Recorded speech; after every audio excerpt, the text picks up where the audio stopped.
क्या लोकतंत्र में नारे लिखना इतना बड़ा गुनाह है कि पुलिस थर्ड डिग्री का प्रयोग करे? सवाल बड़ा है। बस्तर में फर्जी एनकाउंटर के खिलाफ आवाज उठाने पर जेएनयू के छात्र कार्यकर्ताओं को हिरासत में लिया गया। अवैध पूछताछ अभी तक जारी है। गुरकीरत हूँ भगत सिंह छात्र एकता मंच से।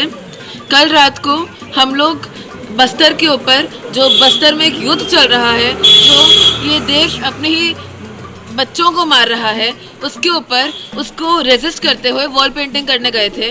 जेएनयू के कैंपस पे जब हम लोग वॉल पेंटिंग कर रहे थे तो रात के 3 बजे के आसपास हमारे 4 साथी गौरव, गौरांग, किरण और साथी राहुल को गार्ड्स पकड़ लेते हैं और बहुत देर तक उनको हैरास करने के बाद उनका फ़ोन वगैरह छीना जाता है। उसके बाद पुलिस की गाड़ियाँ आती हैं वहाँ पे पेट्रोल करती हुई।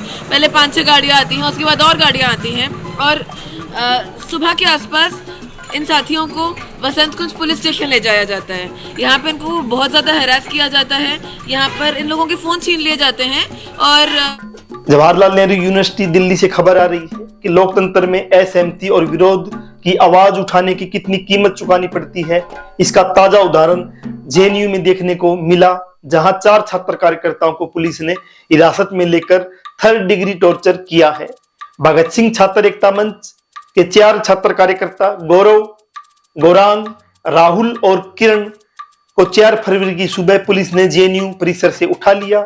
ये छात्र बस्तर में आदिवासियों के खिलाफ हिंसा और कथित फर्जी एनकाउंटर के विरोध में दीवारों पर नारे लिख रहे थे। ये जरूर एक बार इंकित कर लेना चाहिए। छात्रों को पुलिस ने अगवा किया। चश्मदीदों के मुताबिक 6 से 7 गाड़ियों में आए पुलिसकर्मियों ने छात्रों को जबरन गाड़ियों में डाल लिया।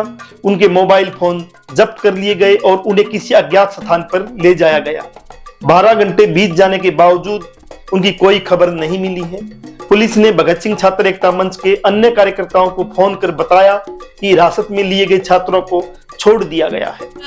सुबह में ही मेरे को एक कॉल आता है कि अगर आप चाहते हैं कि आपके साथी सही सलामत रहें तो आप यहाँ पर पहुँचे, और मेरे से मांगा जाता है मेरे साथियों का आईडी और सारा डिटेल्स, और बोला जाता है कि भेजा जाए, और मुझे भी इस तरीके से थ्रेटन किया जाता है और उन साथियों को कॉन्स्टेंटली हरास किया जाता है। और बार बार जब हम पूछते हैं कि कब हमारे साथियों को छोड़ा जाएगा, कब उनको रिलीज किया जाएगा, क्योंकि it has been almost 12 hours now, तो फिर हमें बोला जाता है हाँ 1 घंटे में छोड़ देंगे, हाँ 2 घंटे में छोड़ देंगे।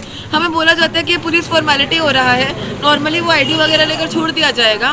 पर बहुत देर तक कुछ ना होने पर फाइनली जब बहुत बार पूछा गया तो फिर उन्होंने बोला कि हमने आपके साथियों को छोड़ दिया है।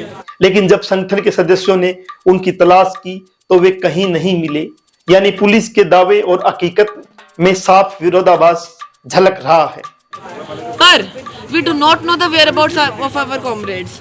वो लोग अभी भी हमको नहीं पता कहाँ पर हैं। वसंत कुंज में वहाँ पर रहना ये है, सब लोग हैं, और उनका एक इलीगल इन्वेस्टिगेशन चलाया जा रहा है।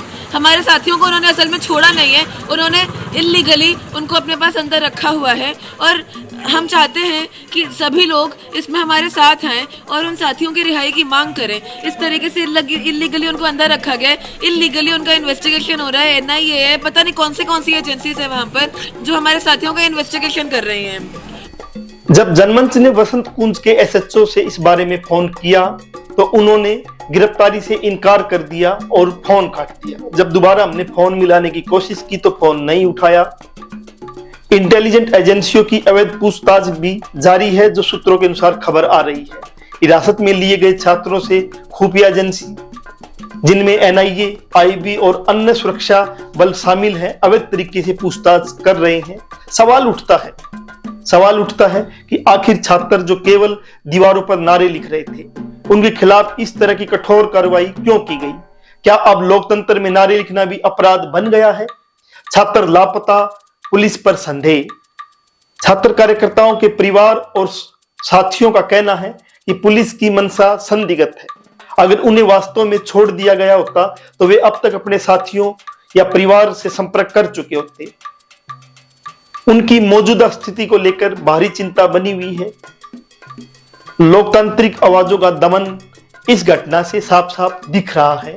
यह पहली बार नहीं है जब किसी आंदोलनकारी छात्र समूह को इस तरह निशाना बनाया गया हो।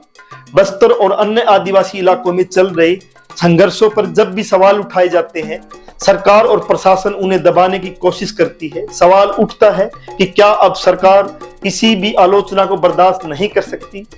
वसंत कुंज पुलिस स्टेशन पर प्रदर्शन की अपील भी भगत सिंह छात्र एकता मंच और उनके प्रगतिशील जो संगठन है, अन्य प्रगतिशील जो संगठन है, लोकतांत्रिक नागरिक है, उनसे अपील की गई है कि वे वसंत कुंज पुलिस स्टेशन पर पहुंचे और छात्र कार्यकर्ताओं की रिहाई की मांग करें। बस्तर में जो एक जेनोसाइड चल रहा है उसके खिलाफ आवाज उठाई, उसके खिलाफ बोला।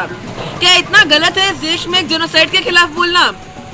मतलब ये एक ऐसा देश बन गया है जहाँ पर जेनोसाइड के खिलाफ बोलो तो फिर आपके साथ ऐसा होता है, आपको इलीगली इन्वेस्टिगेट किया जाता है, आपको इलीगली पुलिस थाने में रखा जाता है। और वहीं बहुत लीगल है यहाँ पर एक देश का अपने ही चिल्ड्रन के ऊपर बमबारी करना, उनको गोलियों से मारना। जिस तरीके से गाजा में स्टूडेंट्स जो थे वो यूनाइट हुए थे और वो उस जेनोसाइड के खिलाफ लड़े थे, वहाँ से हमको सीखना है साथियों, हमको इंस्पिरेशन लेना है। और हमारा स्टूडेंट्स का रिस्पॉन्सिबिलिटी है कि जो इंडिया में एक जेनोसाइड चल रहा है उसके खिलाफ हम लोग यूनाइट हो। मेरा सभी डेमोक्रेटिक और प्रोग्रेसिव संगठनों से और सभी स्टूडेंट्स से अपील है कि ज़्यादा से ज़्यादा संख्या में वसंत कुंज नॉर्थ वाले पुलिस स्टेशन पहुँचे जहाँ पे साथियों को इलीगली अंदर रखा हुआ है and they are not letting us know their whereabouts. वहाँ पर ज़्यादा से ज़्यादा संख्या में पहुँचे और हमारे साथियों का रिलीज का डिमांड करें।